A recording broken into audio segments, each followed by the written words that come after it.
Umabot na sa bubong ng bahay ang baha sa Bulacan.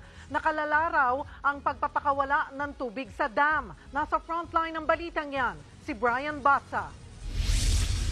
Sobrang lalim na po dito. Sana po may mag-rescue. Lampas tao ang baha sa Lambakin, Marilao, Bulacan. Walang magawa ang mga residente kundi maghintay ng rescue. Huwag na po sana magpakawala ng dam sa ilog. Taas po kasi ng pataas. Pataas daw ng pataas ang tubig dahil sa walang tigil na ulan na sinabayan ng pagpapakawala ng tubig sa dam. Ang mag-anak na ito sa bubong na ng bahay tumawid para masagip. Sa barangay Taliptip, Bulacan, lakas loob na sinuong ng mga motorista ang baha sa baba ng flyover. Nag-deploy na ng pump boats para sa rescue operations.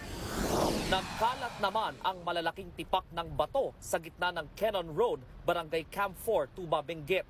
Puspusan ng pag-aalis sa mga bato, lalo't stranded ang mga sasakyan. Ayon sa residenteng si Mirna, ito na raw ang pinakamalalang pagguhong nakita niya sa lugar. Nakaka-nervous nga po pagka lumalagabog yung malalaking bato, parang kumakabog yung puso. Kaya umalis na lang kami kagabi.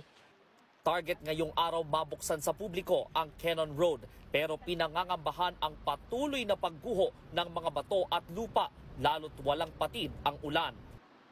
Sa La Trinidad, lubog sa putik ang mga pananim na lettuce. Simula pa raw kahapon ang buhos ng ulan, kaya isinasalba na ang mga mapakikinabangan pa. Nabaha na siya, na-flood na siya, kaya may mga putik na yun. Yung iba, pagka hindi na talaga siya pwede, nire-reject na po. Yung iba talagang kukunin para maibenta. Ayon sa La Trinidad LGU, nakaapekto sa pagbaha ang palyadong drainage system na inaayos na raw ngayon.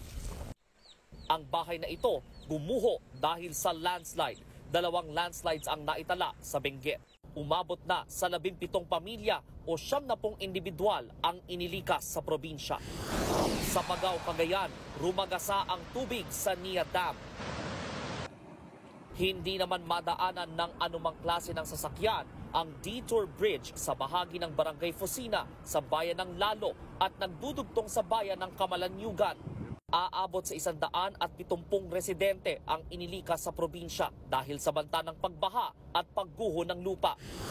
Hindi rin madaanan ang Nueva Vizcaya Pangasinan Road dahil sa gumuhong lupa.